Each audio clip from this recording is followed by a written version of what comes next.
स्थिर वैद्युत विभव एवं वैद्युत धारिता। स्थिर वैद्युत विभव एवं वैद्युत धारिता के आज प्रश्न करेंगे।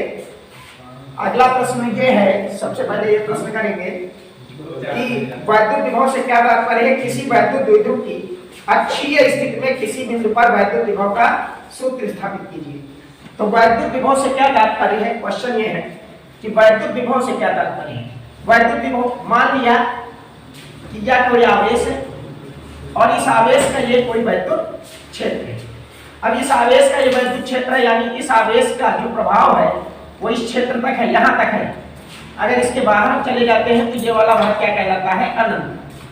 अनंत पर चले जाते और मान लिया कि अनंत पर 1 कूलम आवेश स्थित है। कितना कूलम आवेश है, 1 कूलम आवेश। अब इस 1 कूलम आवेश को यहाँ से और इस वैद्युत क्षेत्र के अंदर किसी भी बिंदु तक, मान लिया ये बिंदु क्या है, A, तो 1 कूलम आवेश को वैद्युत क्षेत्र के अंदर किसी बिंदु तक लाने में किया गया कार्य जो है वही क्या कहलाएगा, उस बिंदु पर वैद्युत विभव। ये बिंदु A था, 1 कूलम आवेश अनंत पर स्थित था, तो अनंत से 1 कूलम आवेश को वैद्युत क्षेत्र के अंदर किसी बिंदु तक लाने में किया गया कार्य ही इस बिंदु पर वैद्युत विभव कहलाता है। अब 1 कूलम आवेश कहें या इसी को कहें एकांक आवेश, तो डेफिनेशन होती है कि अनंत पर स्थित एकांक आवेश को वैद्युत क्षेत्र के अंदर किसी बिंदु तक लाने में किया गया कार्य ही उस बिंदु पर वैद्युत विभव कहलाता है। तो यह है वैद्युत विभव की परिभाषा। अब वैद्युत विभव की परिभाषा होने के बाद जो हमारा क्वेश्चन है वो ये है कि अगर वैद्युत द्विध्रुव हो तो उसके कारण अक्षीय स्थिति में वैद्युत विभव क्या होगा, वैद्युत द्विध्रुव के कारण। तो अक्षीय स्थिति में वैद्युत विभव का विभव, तो सबसे पहले ये जाने कि जो वैद्युत विभव होता है उसके लिए V बराबर 1/4πε0 Q/R, जो कि हम पढ़ चुके हैं पहले से, ये फार्मूला होगा। अब यहाँ होगा अक्षीय स्थिति में वैद्युत विभव, अक्षीय स्थिति में वैद्युत विभव। अब अक्षीय स्थिति में वैद्युत विभव किसकी अक्षीय स्थिति में, तो वैद्युत द्विध्रुव के कारण, यानी वैद्युत द्विध्रुव के कारण अक्षीय स्थिति में वैद्युत विभव का व्यंजन।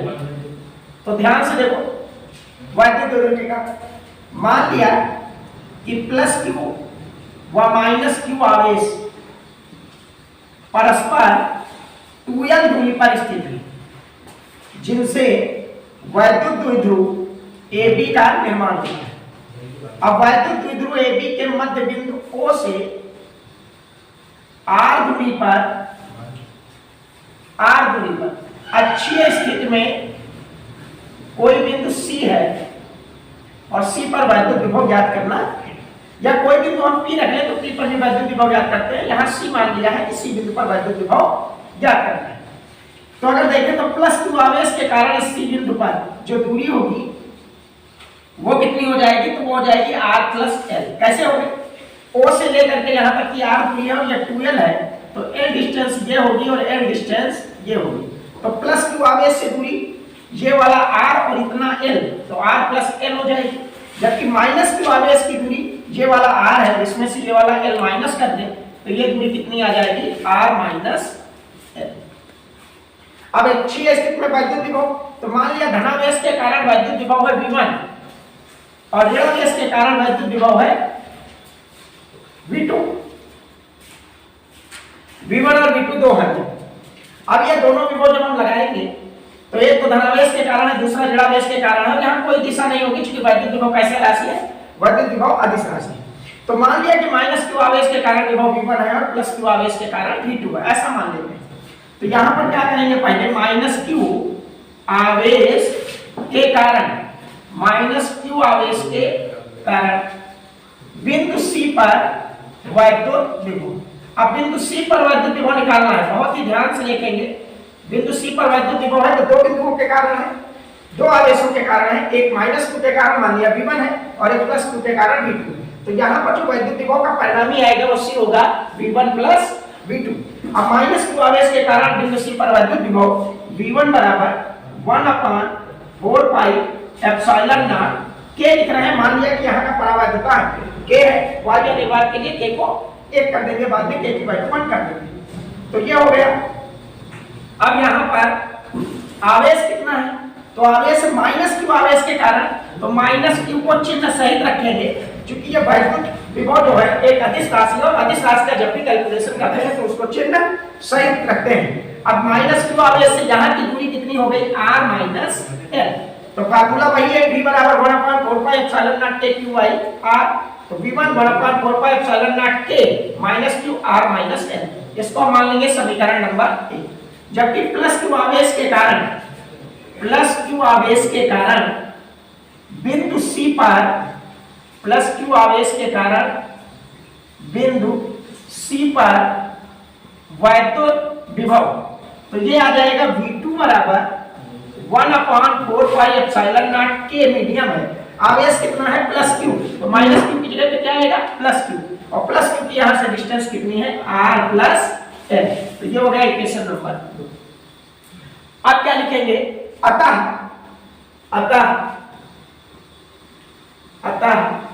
बिंदु C पर परिणामी विभव, अतः बिंदु C पर परिणामी विभव। अब बिंदु C पर परिणामी विभव निकालना है। अब बिंदु C पे परिणामी विभव हो जाएगा V बराबर V1 प्लस V2। अब V बराबर, V1 की वैल्यू कितनी दी है 1/4 pi epsilon naught k minus q upon r minus l, और प्लस V2 कितना दिया है 1/4 pi epsilon naught k q upon r plus l। यहाँ पे माइनस q है, यहाँ पे प्लस q है। अब कॉमन ले लेंगे, v बराबर 1/4 पाई एप्सिलॉन नॉट k, और ये q और ये q, ये दोनों जगह पे q कॉमन हो जाएगा। यहाँ से बचेगा -1 by r minus l plus 1/r plus l, ऐसा बचेगा। माइनस q के कारण पहले लिख दिया, प्लस q के कारण बाद लिखा, इसलिए ये माइनस आ गया यहाँ पर। अब क्या करेंगे, दोनों को सॉल्व करेंगे, 1/4 पाई एप्सिलॉन नॉट k हो जाएगा q, और यहाँ पे जो एलसीएम लेंगे वो आएगा r माइनस l और r प्लस l। ये पहले लिख लेते, बाद में लिख लेते, तब भी कोई दिक्कत नहीं होती। यहाँ पर इसको r प्लस l, ये वाला टर्म आगे लिख लें, ये माइनस लगा के ये वाला टर्म पीछे लिख दें। होगा क्या, इधर हो जाएगा r माइनस l, और ये हो जाएगा माइनस r और माइनस का l, ऐसा हो गया। अब क्या करेंगे, v बराबर 1/4 pi epsilon naught k q into, जब देखेंगे तो r से r कैंसिल हो जाएगा, l माइनस 2l, माइनस आगे लगा देते हैं 2l, अपॉन नीचे हो जाएगा r square minus l square. अब चूंकि एक आवेश गुणे दोनों आवेशों के बीच की दूरी को वैद्युत द्विध्रुव आघूर्ण कहते हैं, तो ये q into 2l minus q into 2l दोनों निकल आएंगे, तो ये क्या हो जाएगा, इसको p लिख सकते हैं, और p बराबर होता है q इंटू 2l। अगर न्यूमेरिकल वैल्यू देखें तो q इंटू 2l होगी, और दोनों आवेशों में से कोई आवेश ले सकते हैं। तो ये हो जाएगा v बराबर 1/4 पाई एप्सिलॉन नॉट k, और ये आ जाएगा p upon r square minus l square. यहाँ नेगेटिव लिख रहा, नेगेटिव इसलिए है, ये नेगेटिव क्यों है, नेगेटिव क्यों के कारण c की दूरी जो है वो कम होगी, जिसके कारण ये v नेगेटिव वाला विभव ज्यादा होगा, और पॉजिटिव वाले के कारण विभव दूरी ज्यादा होने से कम होगा, परिणामी जो है वो नेगेटिव आएगा। इसलिए यहाँ पर माइनस q इंटू 2l आ रहा है, और इसको हम लिख देंगे p upon r square minus l square. r is more greater than l, r की वैल्यू देखो l की तुलना में बहुत ही ज्यादा है, इसलिए r square is more and more greater than l square. अब यहाँ पर l स्क्वायर को नेग्लेक्ट कर देंगे, तो v बराबर 1/4 pi epsilon naught k p upon r square.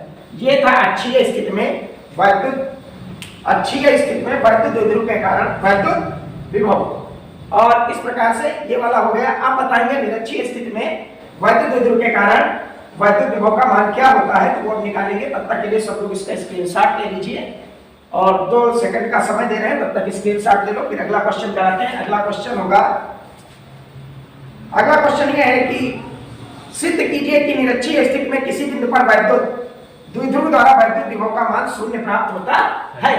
या ये होगा कि वैद्युत द्विध्रुव के कारण निरक्षीय स्थिति में वैद्युत विभव का व्यंजक प्राप्त कीजिए।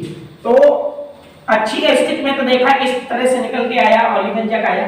निरक्षीय स्थिति में थोड़ा सा आसानी हो जाती है, क्योंकि परिणामी वैद्युत द्विध्रुव के कारण जो वैद्युत विभव का मान आता है वो क्या प्राप्त होता है, शून्य प्राप्त होता है। तो कभी कभी सिद्ध करने को आता है कि निरक्षीय स्थिति में वैद्युत द्विध्रुव के कारण वैद्युत विभव का मान शून्य प्राप्त होता है, वो निकालिए। तो यहाँ पर हम कौन सी अब स्थिति बताएंगे, तो ये लिखेंगे निरक्षीय स्थिति में वैद्युत विभव। लेकिन किसकी निरक्षीय स्थिति में, तो इसको लिखना पड़ेगा किसके कारण होगा, वैद्युत द्विध्रुव के कारण।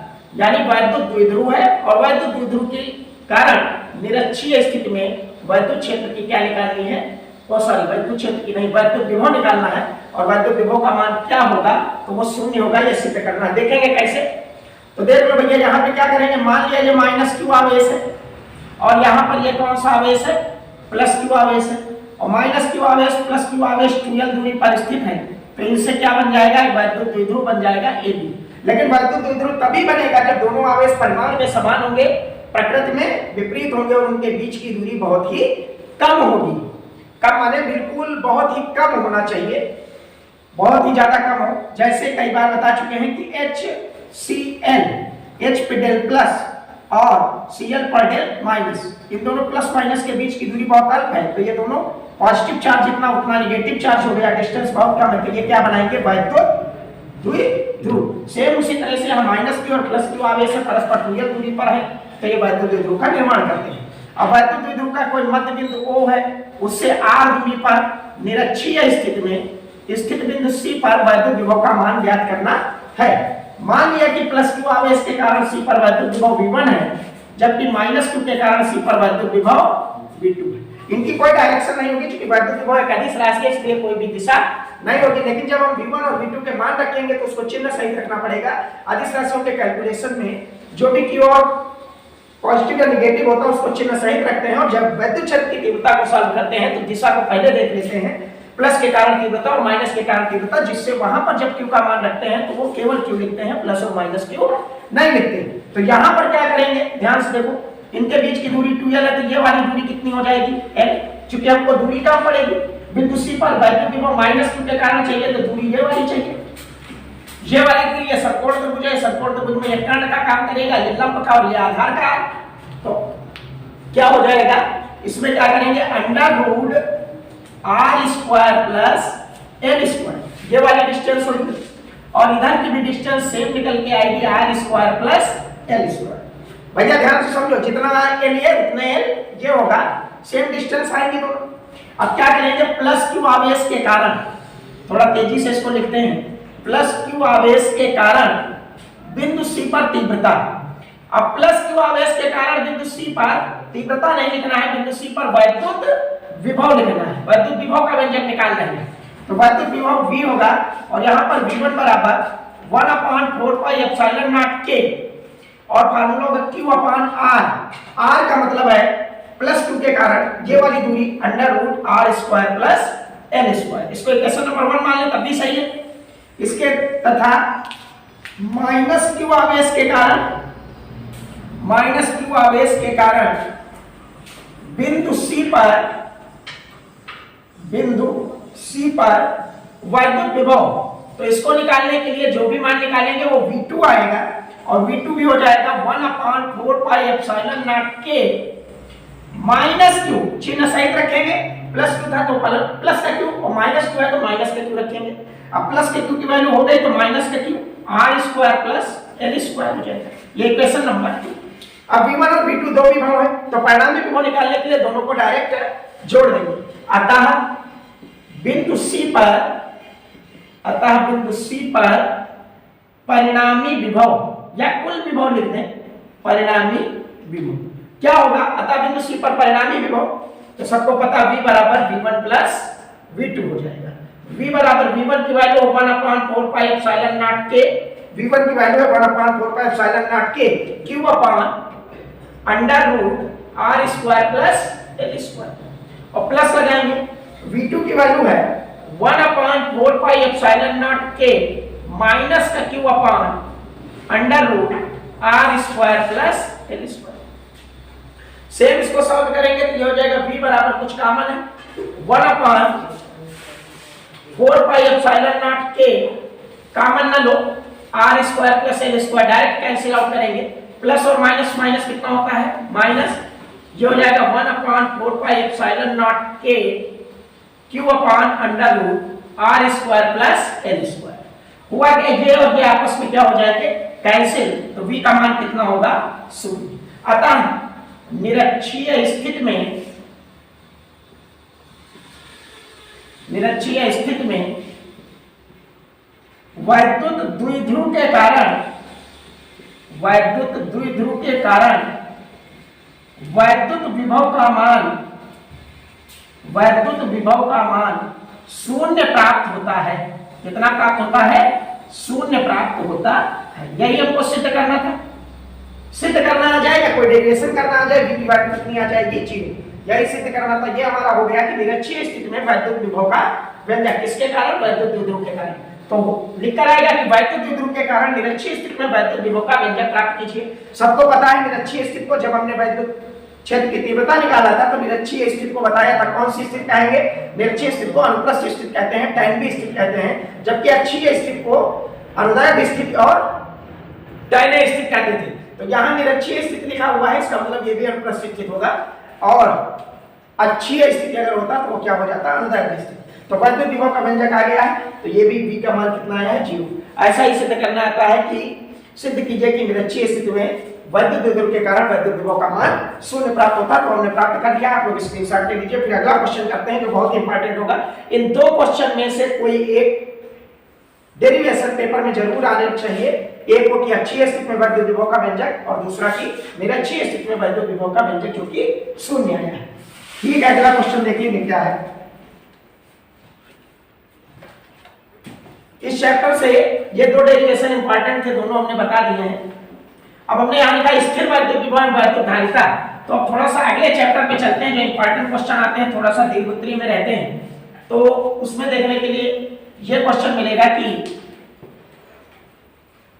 स्थिर वैद्युत विभव एवं वैद्युत धारिता का जो प्रश्न है वो प्रश्न होगा, प्रश्न ये है कि समांतर प्लेट संधारित्र की धारिता के सूत्र की स्थापना कीजिए। इसकी धारिता को किस प्रकार बढ़ाया जा सकता है। समांतर पट संधारित्र, समांतर प्लेट संधारित्र ये एक नाम से जाने जाते हैं, जो कि डेरिवेशन है वैद्युत धारिता का। तो यहां पर हम ये भी लिखेंगे समांतर प्लेट संधारित्र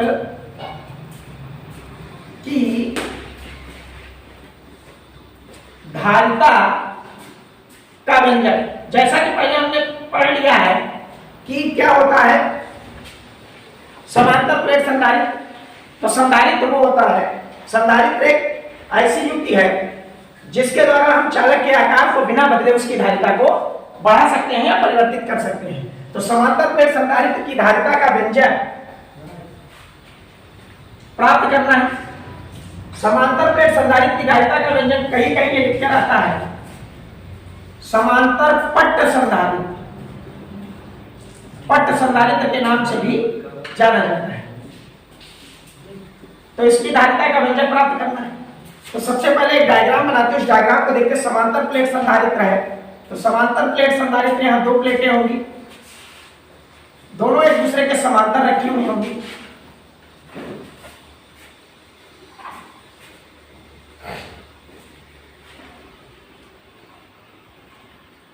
ये एक प्लेट x है और ये एक प्लेट y है। x और y प्लेट है, इनको रोकने के लिए क्या लगाना पड़ेगा, स्टैंड।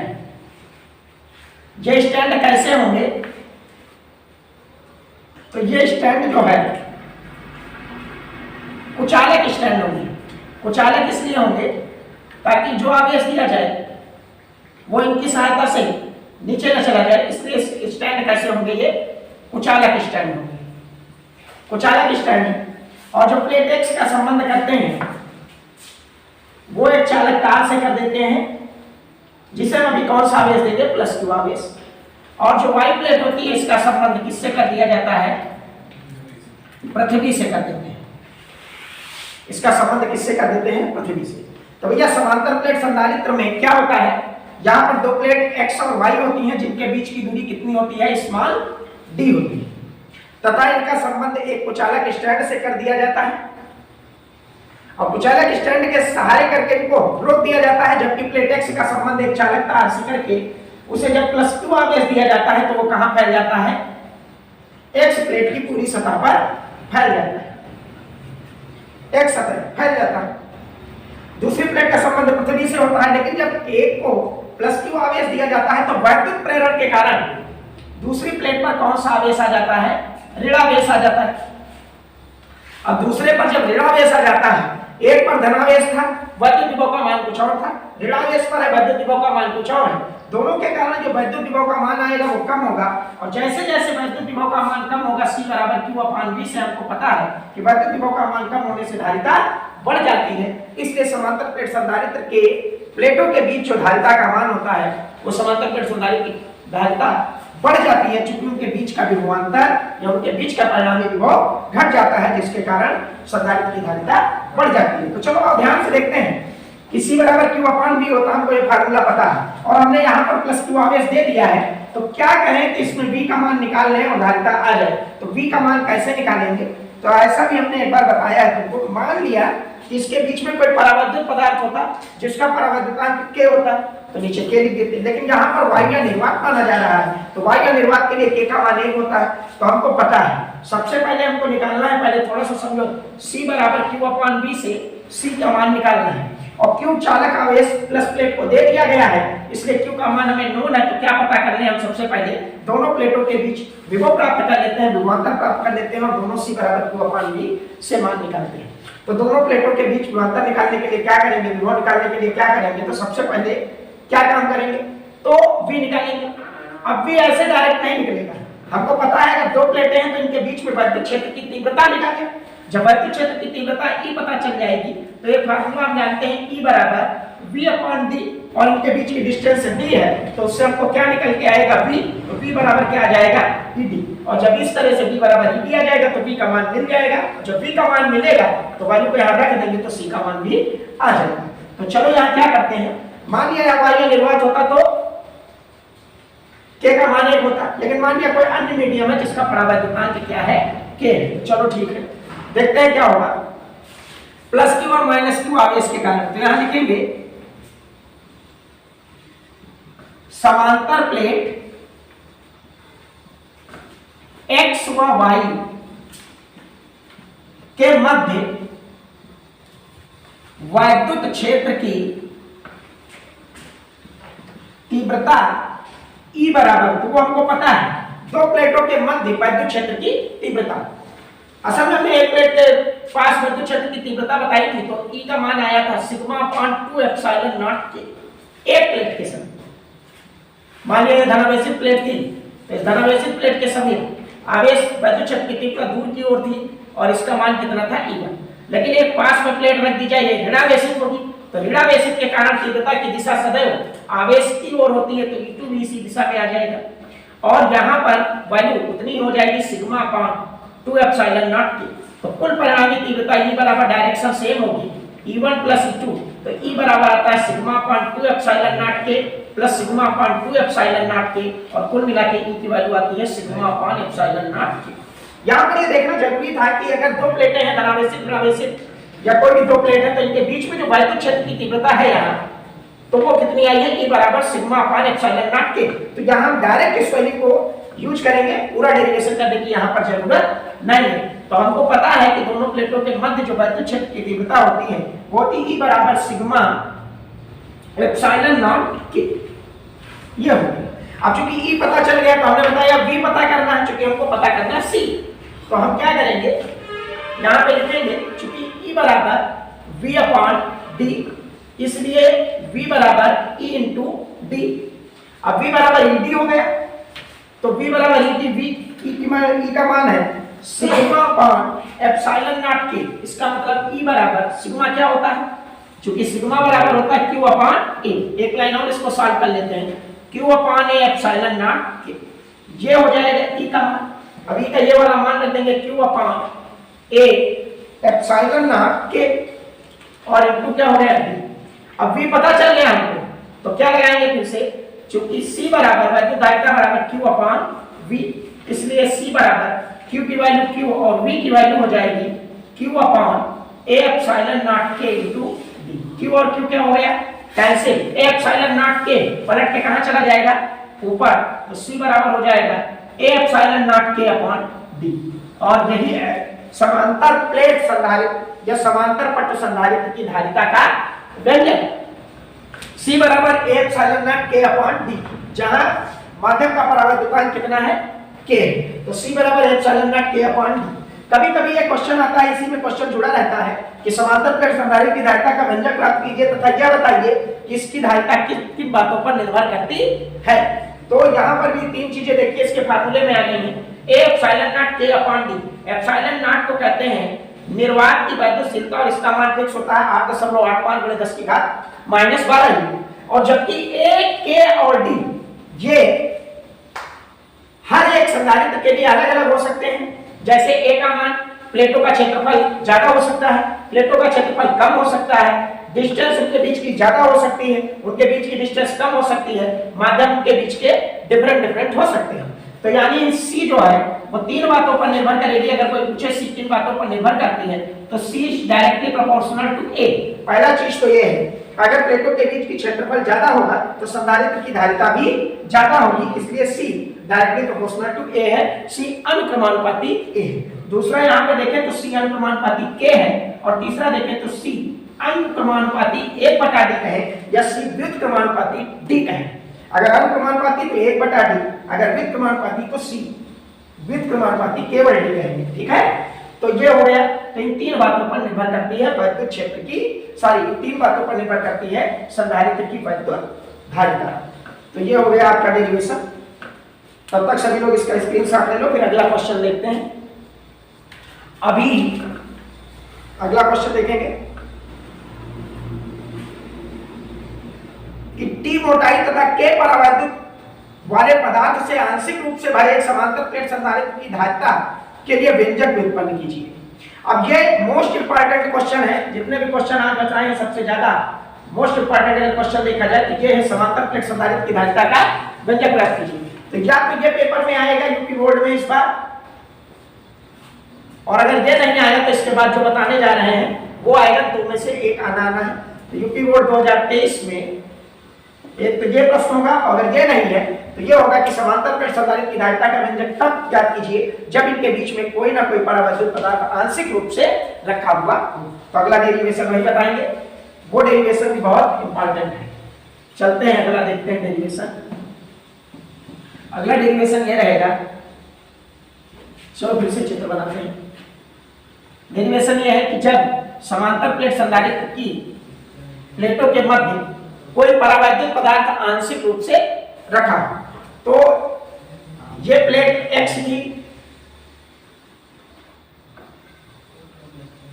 और ये प्लेट Y थी। ऐसे बना देंगे डायग्राम में, ये प्लेट X थी, ये प्लेट Y थी। X का संबंध पहले यहाँ पे एक उचालक स्टैंड बना देंगे, फिर यहाँ पर बना देंगे,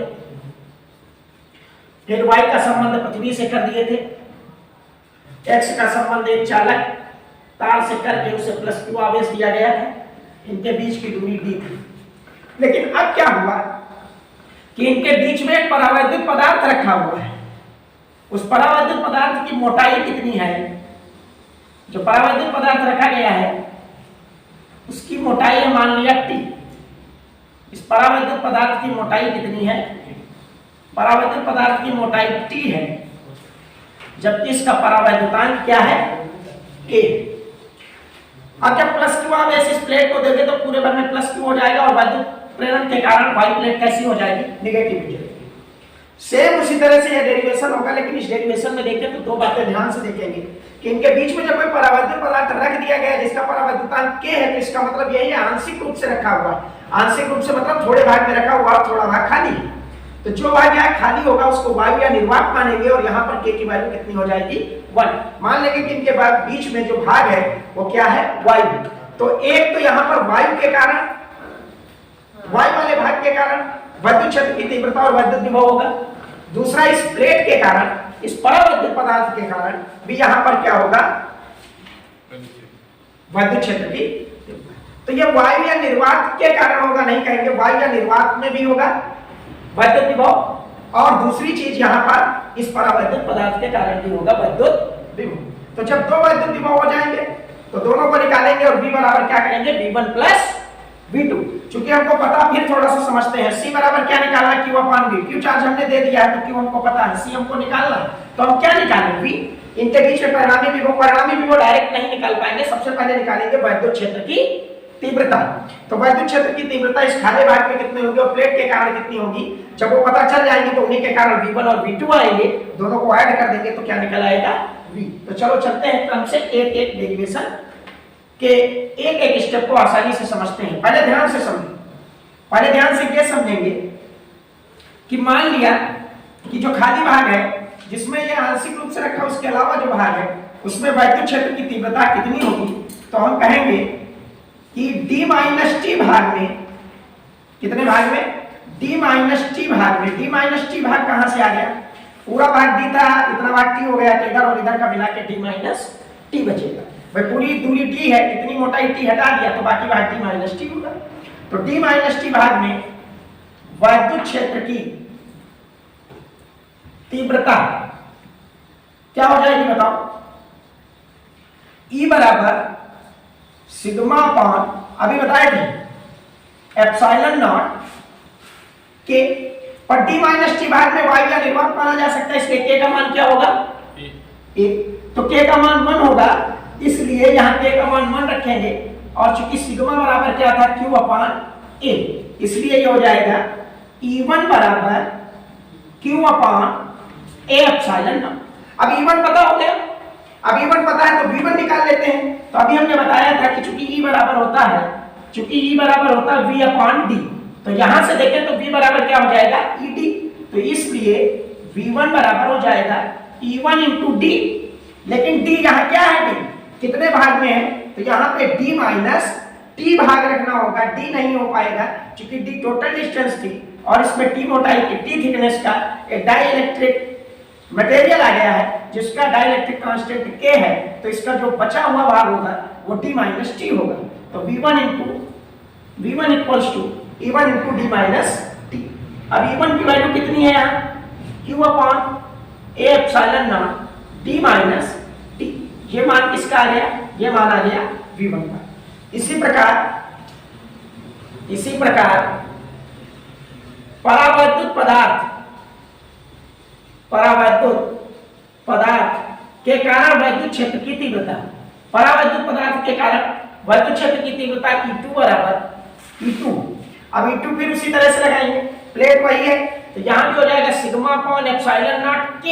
क्यों होगा, क्योंकि इसका परावैद्युत पदार्थ कितना है, इस परावैद्युत पदार्थ का परावैद्युतांक कितना है, तो वो K है। और E2 बराबर, चूंकि पता है सिग्मा को Q अपान A लिख सकते हैं, तो ये हो जाएगा A एप्सिलॉन नॉट K। अब E2 आ गया तो इसलिए V2 कितना हो जाएगा, तो V2 हो जाएगा E2 इंटू, अब E2 इसके कारण V2 होगा और इसके कारण E2 इंटू, तो इसकी थिकनेस कितनी है, T है, तो यहाँ पर क्या हो जाएगा E2 इंटू T। तो इसलिए V2 का मान जो आएगा E2 हो जाएगा Q upon A epsilon naught K into यहाँ कितना आ जाएगा T। तो ये चीज हो गई V2 का मान। इसलिए परिणामी विभव, इनके बीच में जो परिणामी विभव कार्य करेगा वो परिणामी विभव होगा V बराबर V1 प्लस V2। अब V बराबर V1 प्लस V2, तो V बराबर V1 की वैल्यू आई है Q upon A epsilon not into D minus T, और प्लस V2 की वैल्यू आई है Q upon A epsilon naught K into T। अब इसमें से कुछ कॉमन हो जाएगा तो Q upon A epsilon not common हो जाएगा, D माइनस T वाला पार्ट ये बचेगा और प्लस T बाई K वाला पार्ट ये बचेगा। ये किसका मान आ गया, V का। अब चूंकि C बराबर होता है, C बराबर Q अपान V, तो इसलिए C बराबर Q अपान V, V की वैल्यू देखो, V है Q upon A epsilon naught D minus T plus T by K, D minus T plus T by K, Q से Q कैंसिल हो जाएगा, A एप्सिलॉन नॉट कहाँ जाएगा, ये A एप्सिलॉन नॉट पलट के ऊपर चला जाएगा A epsilon not upon T minus T plus T by K। ये होता है परावैद्युत पदार्थ रखे होने के कारण वैद्युत धारिता का व्यंजक C बराबर A epsilon not upon D minus T plus T by K। ये भी एक इंपॉर्टेंट डेरिवेशन था, ये मोस्ट इंपॉर्टेंट डेरिवेशन में आता है। इसको मोस्ट इंपॉर्टेंट लिख रहा है, अगर वो पेपर में नहीं आएगा तो 100% ये पेपर में जरूर आएगा।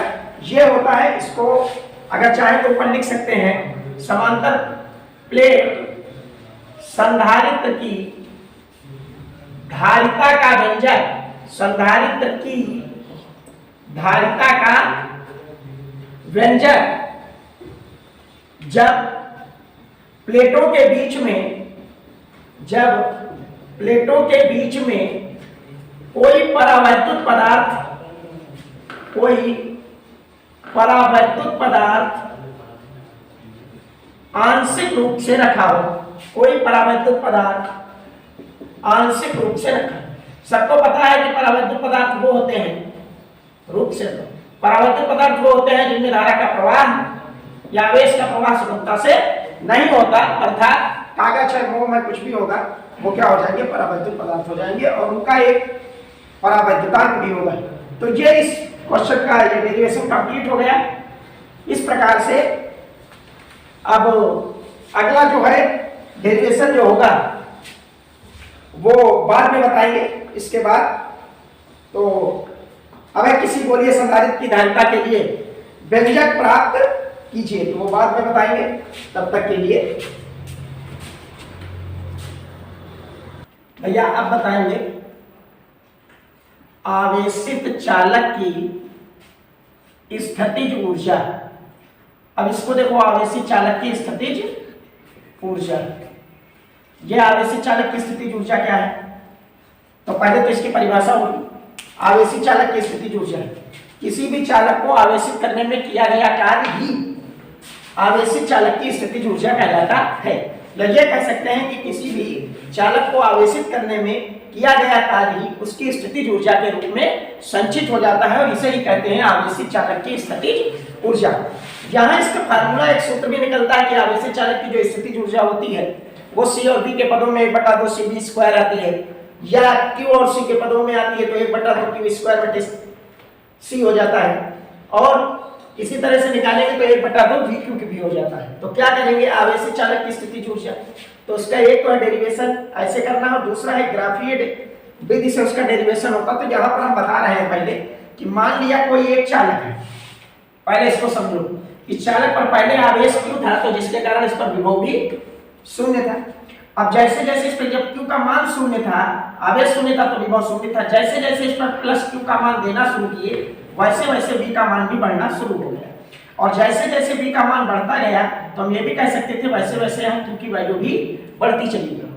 तो जैसे जैसे Q दे रहे थे वैसे वैसे किसका मान बढ़ रहा था, तो Q जैसे जैसे बढ़ता जाता था विभव का मान बढ़ रहा।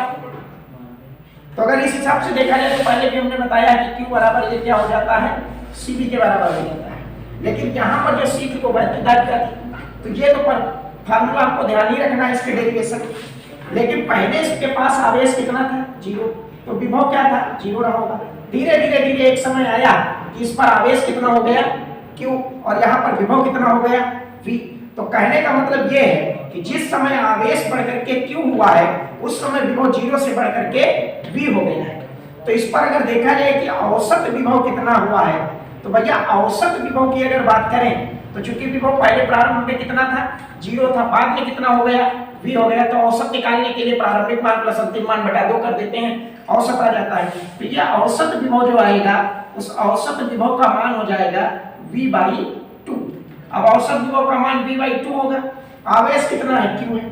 तो हमको पता है कि जो किया गया कार्य है चालक को आवेशित करने में, चालक को आवेशित करने में किया गया कार्य, चालक को आवेशित करने में किया गया कार्य। तो जो भैया चालक को आवेशित करने में किया गया कार्य है उसको W लिखेंगे। W बराबर ये क्या हो जाएगा, W बराबर जो आवेश है आवेश हो जाएगा, W बराबर VQ पढ़े या QV पढ़े तो आवेश गुणे, लेकिन विभव में कौन सा विभव यूज करेंगे, तो यहाँ पर लिखेंगे औसत विभव। क्यों औसत विभव यूज करेंगे, क्योंकि पहले विभव शून्य था, बढ़ते बढ़ते V हो गया, तो इस जगह पे कौन सी वैल्यू रखें, 0 रखें या V रखें, तो ऐसे केस में क्या करते हैं औसत विभव का मान रख देते हैं। तो W बराबर Q इंटू औसत विभव हमने यहाँ निकाला है V/2, तो यहाँ पर ये W आ गया 1/2 VQ। अब चूंकि हमको पता है कि चालक को आवेशित करने में किया गया कार्य ही स्थितिज ऊर्जा कहलाता है, तो इसलिए ये भी लिख सकते हैं चूंकि W बराबर किसके बराबर होता है, U के, तो इसलिए यही फार्मूला बन जाएगा U बराबर 1/2 VQ या 1/2 QV। अब चूंकि एक चीज और हम पढ़ चुके हैं, यहां से देखो चूंकि Q बराबर क्या होता है, CD, तो यहां पे लिख देंगे चूंकि Q बराबर होता है CD, इसलिए U बराबर एक और फार्मूला आ जाएगा 1/2 V था ही, और V के बाद यहां पे लिख देंगे ब्रैकेट में CB। अब ब्रैकेट में अगर हम CB लिखेंगे तो ये बन जाएगा 1/2 CB²। अब यहाँ पे V और Q के पदों में है, यहाँ C और V के पदों में है, अब एक Q और C के पदों में आ जाए तो इसी को आगे देख लेते हैं क्या होता है। क्योंकि यहाँ पे देखो Q बराबर होता है CB, C और V आ गया, Q और C चाहिए तो V का मान हो जाएगा Q/C। अब V की जगह पे रख देते हैं, V की जगह पे Q/C रख देते हैं, तो ये हो जाएगा 1/2 C Q² C से C कैंसिल, तो U बराबर आ जाएगा 1/2 Q²/C। तो ये तीन मान हमारे पास है, U बराबर 1/2 CB², U बराबर 1/2 VQ और U बराबर 1/2 Q²/C। तो जिस फॉर्म में हमको जरूरत होगी इस फॉर्म में हम न्यूमेरिकल में इन्हीं वैल्यू को रखेंगे तो हो जाता है संधारित्र की संचित ऊर्जा U बराबर हाफ VQ, यहाँ पे हो जाएगा हाफ CB² और यहाँ पे हो जाएगा हाफ Q²/C। ये हो जाती है आवेशित चालक की स्थितिज ऊर्जा और ये हो जाता है इसका डेरिवेशन। तो यहाँ पर ध्यान से देख लिया। अब एक और ग्राफीय मेथड यहाँ बताते हैं कि किस तरह से अगर ग्राफ द्वारा हम चाहें तो ग्राफ द्वारा भी वैल्यू निकाल सकते हैं। तो ध्यान से देख लो, मान लिया कि इस वाले रेंज में V होगा और यहाँ वाले के रेंज में क्या हो जाएगा Q। जैसे जैसे Q का मान बढ़ता जाता है वैसे वैसे V का मान भी बढ़ता जाता है और Q बराबर CB। ये एक रेखा है जो कि Y बराबर Q बराबर CB, जो कि Y बराबर mx का काम कर रही है। तो अगर हम x अक्ष पे रख देते हैं V का मान और y अक्ष पे रख देते हैं Q का मान, तो जैसे जैसे Q बढ़ेगा वैसे वैसे V का मान बढ़ेगा। तो ये एक सरल रेखा होगी जो कि मूल बिंदु से जाएगी और ये रेखा होगी और इसकी वैल्यू हो जाएगी ये है क्या C। अब क्या करेंगे, ध्यान से देखें, अगर ये C है तो इसको x अक्ष से मिला दें और इसके द्वारा जो घेरा गया क्षेत्रफल है वही किए गए कार्य के रूप में संचित हो जाएगा। तो भैया इसका क्षेत्रफल ये O है, ये A है और ये क्या है B। तो अगर कोई कहे कि इस घेरे हुए भाग का क्षेत्रफल ज्ञात करो तो वही कार्य होगा। तो क्षेत्रफल होता है, ये त्रिभुज हुआ, त्रिभुज का क्षेत्रफल होता है 1/2 गुणे आधार गुणे ऊंचाई। यहाँ पर आधार की वैल्यू की बात करें तो ये V हो गया और ऊंचाई की वैल्यू करें तो Q हो गया। तो ये W बराबर कितना आ गया, हाफ VQ, और ये W बराबर हाफ VQ ये पहले बता चुके हैं। चूंकि U बराबर W बराबर क्या होता है U, तो इसलिए ये फिर आ जाएगा U बराबर हाफ VQ। और सेम वाले चूंकि VQ की जगह पे CB रख देंगे, फिर V की जगह पे Q/C रख देंगे तो हाफ CB² और हाफ Q²/C भी आ जाएगा। तो इसलिए ये भी हो जाता है U बराबर 1/VQ बराबर 1/2 VQ बराबर 1/CB² 1/2 Q²/C। तो ये था ग्राफीय विधि से आवेशित चालक की स्थितिज ऊर्जा, और ये हो गया है आवेशित चालक की स्थितिज ऊर्जा। अब ये चालक की स्थितिज ऊर्जा आ गई। अब हम क्या निकालेंगे कि दो आवेशित चालक हैं, अगर उन्हें संपर्क में रख दिया जाए या एक चालक तार द्वारा उन्हें संपर्क में रख दिया जाए तो उसमें कितनी ऊर्जा हानि होगी और उनका उभयनिष्ठ विभव क्या होगा, तो उसके लिए व्यंजक प्राप्त करेंगे। तो एक और इंपॉर्टेंट डेरिवेशन, तब तक सभी लोग इसका स्क्रीनशॉट ले लें और नोट करने की जरूरत नहीं, स्क्रीनशॉट लेकर अपने पास रखेंगे। तो आप बताएंगे जब दो चालक हैं और दोनों चालक जो हैं एक आवेशित चालक द्वारा या आवेशित तार द्वारा आपस में जोड़ दिए जाते हैं तो ऊर्जा की हानि क्या होती है और ऊर्जा का क्षय क्या होता है, कितनी एनर्जी लॉस हो जाती है, उसके लिए यहाँ डेरिवेशन करेंगे। तो सबसे पहले क्या है, पहले कॉमन से समझते हैं और उभयनिष्ठ विभव निकालते हैं। मान लिया कि यहाँ पर एक चालक है A और इस चालक की धारिता है C1। इसको हम पहले हेडिंग देंगे उभयनिष्ठ विभव। क्या देंगे, उभयनिष्ठ विभव। थोड़ा सा समझना है यहाँ पर उभयनिष्ठ विभव। उभयनिष्ठ विभव का मतलब इसके पास C1 था और इसके पास पहले विभव कितना था, V1 था। बाद में कोई ये एक चालक A था, एक चालक B था इसके पास धारिता इसकी C2 थी, इसके पास विभव कितना था V2 और इनके पास पहले आवेश कितना रहा होगा Q1, इनके पास कितना था Q2। तो जोड़ने से पहले दोनों के पास जो Q1 था वो था C1 V1 और इनके पास जो Q2 था वो था C2 V2। तो जोड़ने से पहले कुल आवेश कितना था, जोड़ने से पहले कुल आवेश कितना था, तो ध्यान से देखना, आपको पता है कि आवेश सदैव संरक्षित रहता है, जोड़ने से पहले भी कुल आवेश जितना रहा होगा जोड़ने के बाद उतना ही हो जाएगा। बस इतना फर्क होगा, अगर यहाँ ज्यादा था यहाँ कम था तो दोनों में अगर जोड़ेंगे तो बैलेंसिंग के लिए दोनों आवेश आपस में क्या होने लगेंगे, बराबर होने लगेंगे। लेकिन यहाँ पर जोड़ने से पहले कुल आवेश जो था वो था, इसको मान लो Q बराबर Q1 प्लस Q2, तो चूंकि Q बराबर था C1 V1 plus C2 V2, ये था जोड़ने से पहले कुल आवेश। अब दोनों चालक को हमने आपस में जोड़ दिया। अब जोड़ने के बाद यहाँ पर हेडिंग लिख लेंगे क्या, जोड़ने के बाद। तो जोड़ने के बाद क्या होगा, जोड़ने के बाद धारिताओं पर कोई इफेक्ट नहीं पड़ेगा। C1 धारिता इसकी थी और C2 इसकी थी, इसको एक चालक तार द्वारा जोड़ दिया। जब जोड़ेंगे तो धारिता पर कोई इफेक्ट नहीं पड़ेगा, होगा क्या, दोनों पर धीरे धीरे विभव एक समान होने लगेगा और दोनों पर जब विभव समान होगा तो वो विभव V1 भी V होगा और V2 में V होगा और इसी जो विभव ये समान है इसे ही हम कहेंगे उभयनिष्ठ विभव। तो ये उभयनिष्ठ विभव जो है इसकी वैल्यू हमको निकालना पड़ेगा उभयनिष्ठ। अब चूंकि C1 अलग है V से है तो इसलिए यहाँ पर भी आवेश जो होगा वो Q1 डैश हो जाएगा और यहाँ का आवेश जो होगा वो Q2 डैश हो जाएगा, वही नहीं बचेगा। कारण ये कि Q1 तब था जब C1 और V1 था, तो C1 तो C1 है लेकिन V1 is converted into V, that means V1 की वैल्यू V हो गई है तो Q1 की वैल्यू कितनी हो जाएगी, Q1 डैश। तो यहाँ क्या करेंगे, जोड़ने के बाद आवेश तो संरक्षित रहेगा ना, तो जोड़ने के बाद कुल आवेश जो होगा वो हो जाएगा Q डैश बराबर Q1 dash plus Q2 dash. अब Q डैश बराबर Q1 डैश, तो Q1 डैश माने C1 V1 होना चाहिए था C1, लेकिन दोनों पर उभयनिष्ठ विभव हो गया तो V होगा, प्लस Q2 डैश पर क्या हो जाएगा C2 इंटू V। तो ये हो गया जोड़ने के बाद, ये क्या आया, जोड़ने के बाद कुल आवेश।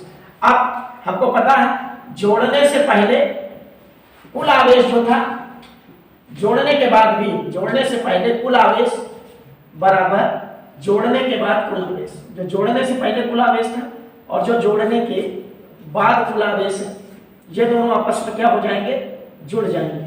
तो जोड़ने से पहले कुल आवेश था Q और जोड़ने के बाद क्या है Q डैश।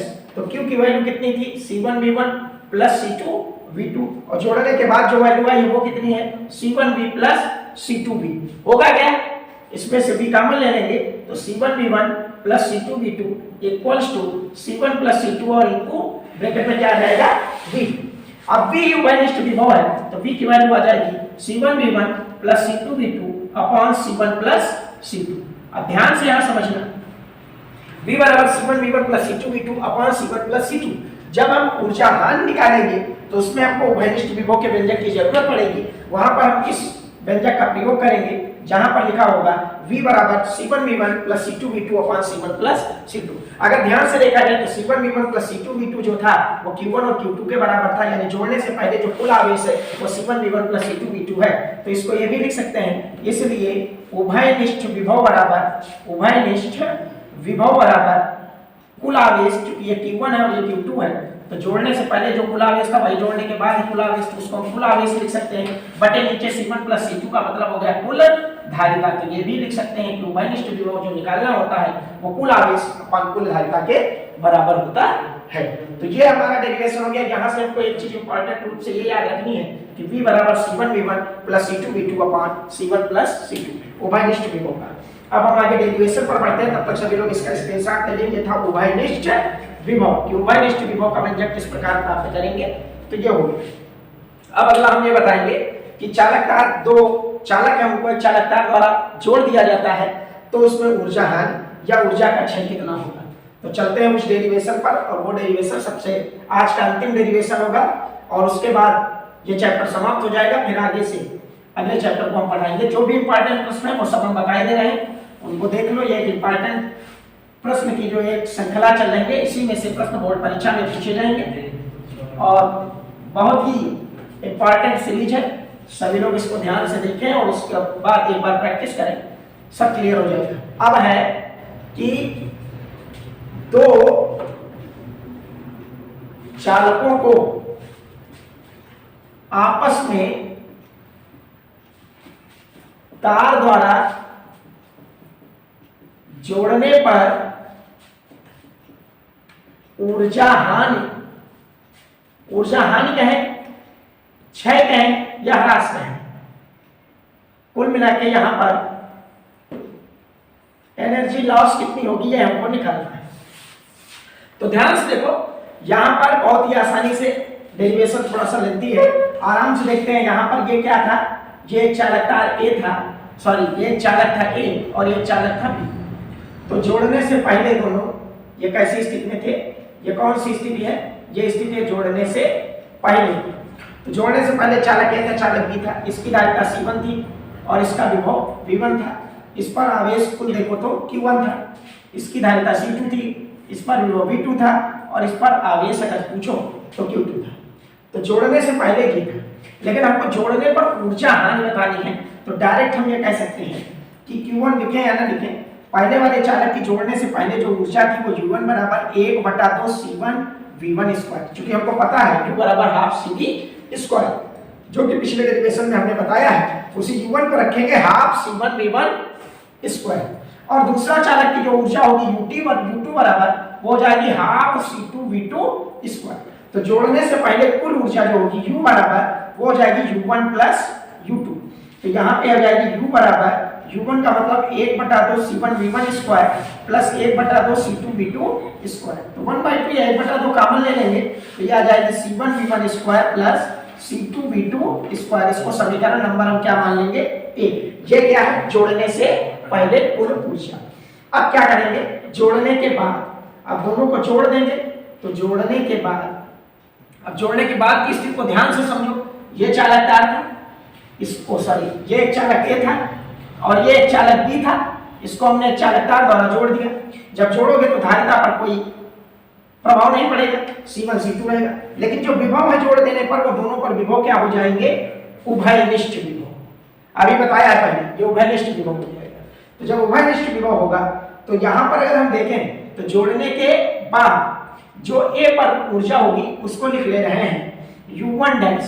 तो U1 डैश बराबर 1/2 C1 V1 स्क्वायर की जगह पे क्या आएगा, V स्क्वायर। और जो U2 डैश आएगी वो हो जाएगी 1/2 C2 V स्क्वायर, चूंकि दोनों पर विभव समान है ना। तो जोड़ने के बाद यहां ध्यान से देखना, इसलिए जोड़ने के बाद कुल ऊर्जा, जोड़ने के बाद कुल ऊर्जा, यहां ध्यान देना, जोड़ने के बाद कुल ऊर्जा U डैश बराबर U1 dash plus U2 dash, U1 dash plus U2 dash. तो ये हो जाएगा U डैश बराबर 1/2 C1 V square plus 1/2 C2 V square, 1/2 C1 V square plus 1/2 C2 V square. तो U डैश बराबर 1/2 C1 plus C2 into V square, जहां V क्या है, उभयनिष्ठ विभव है। तो भैया जोड़ने के बाद कुल ऊर्जा ये है और जोड़ने से पहले कुल ऊर्जा ये है, ये समीकरण एक और। तो अब क्या करेंगे, ऊर्जा हानि। जोड़ने के बाद कुछ ऊर्जा क्यों हानि हो जाती है इसको समझो। दो आवेश थे, दो गोले थे और दोनों गोलों को एक आवेशित तार द्वारा जोड़ दिया तो कुछ न कुछ इसके अंदर भी एनर्जी चली जाएगी, इसका टेम्परेचर बढ़ेगा और इसके अंदर कुछ एनर्जी जाएगी, जिसके कारण इसकी एनर्जी कम हो जाएगी और इसकी एनर्जी पहले से ज्यादा है। तो दोनों के बीच क्या हो जाएगा, अंतर हो जाएगा। और जो चालक तार में तार द्वारा जोड़े जाने पर जो ऊर्जा हानि होगी उसको हम कैसे निकालेंगे, तो यहाँ लिखेंगे, इसलिए ऊर्जा हानि, इसी को कहते हैं ऊर्जा क्षय, इसी को कहते हैं ऊर्जा ह्रास और इसी को कहते हैं एनर्जी लॉस। तो ये हो जाएगा डेल्टा U बराबर, और ये हो जाएगा पहले जोड़ने से पहले कुल ऊर्जा माइनस जोड़ने के बाद की कुल ऊर्जा। तो जोड़ने से पहले की कुल ऊर्जा माने U माइनस U डैश। तो अब देखो इधर कैलकुलेशन थोड़ा ज्यादा है तो इसलिए इसको यहाँ करेंगे, ध्यान से देखना।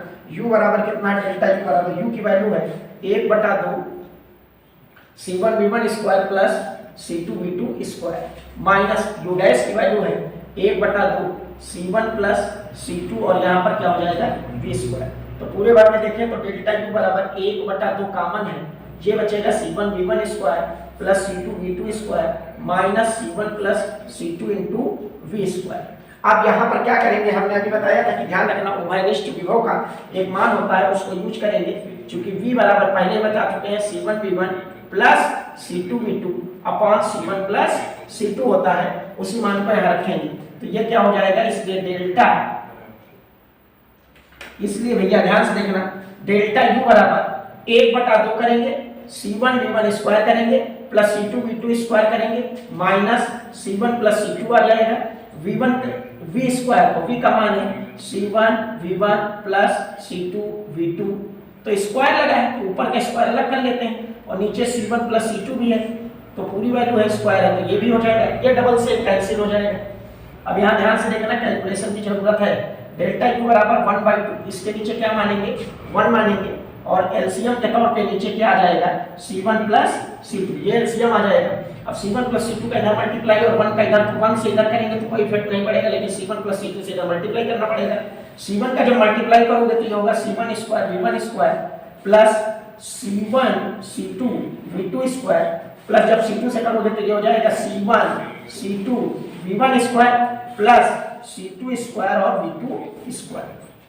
आगे ये वाला माइनस लगाएंगे, और यहाँ ध्यान देना a प्लस b का होल स्क्वायर, तो ये हो जाएगा a square plus b square plus 2C1 C2 V1 V2, ये इसके बराबर आ जाएगा।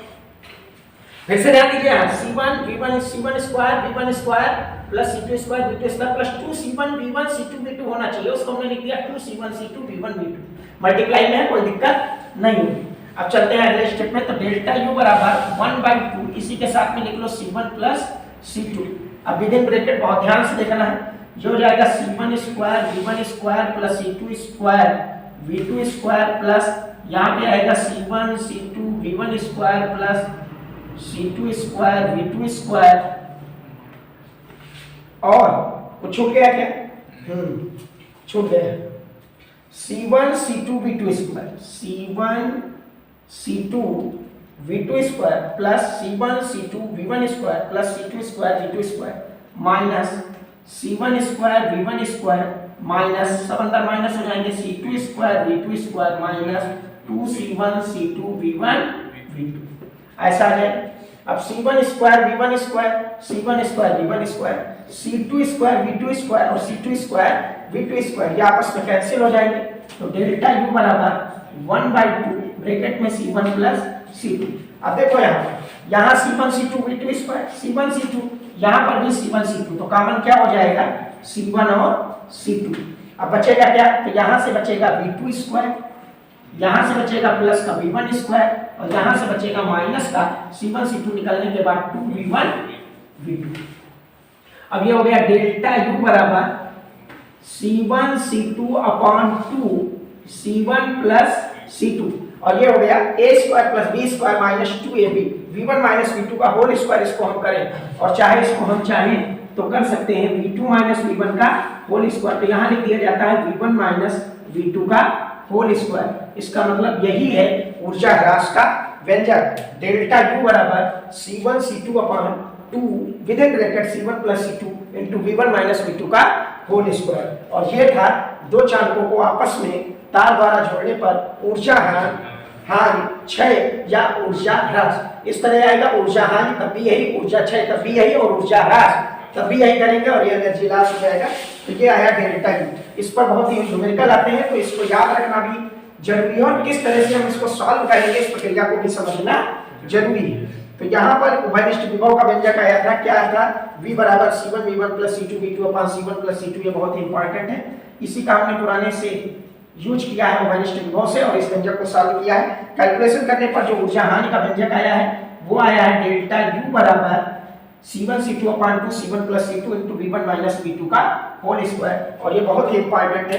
पेपर के पॉइंट ऑफ व्यू से देखें तो ये डेरिवेशन भी इंपॉर्टेंट है, और इसका न्यूमेरिकल भी आता है, तो इसलिए न्यूमेरिकल के लिए इसको हम बहुत ही विशेष रूप से ध्यान रखेंगे। न्यूमेरिकल में ये वैल्यू बहुत ही उपयोगी है, या डेरिवेशन, चूंकि ये फार्मूले बहुत यूज किए जाते हैं। इसका जब न्यूमेरिकल आएगा तो वो 3 नंबर का होगा, 2 से कम तो नहीं होगा, 2 या 3 नंबर का इसका न्यूमेरिकल आएगा। अब ये चैप्टर समाप्त हो गया है, फिर कल हम पढ़ाएंगे इसके बाद का जो चैप्टर होगा, और वो चैप्टर होगा वैद्युत चालन। तो वैद्युत चालन से हम स्टार्ट करेंगे। जो इंपॉर्टेंट क्वेश्चन चल रहे हैं श्रृंखला, जहां तक कि जो हमने इंपॉर्टेंट क्वेश्चन लगभग बताए हैं वो सभी क्वेश्चन सभी लोग पढ़ लीजिएगा।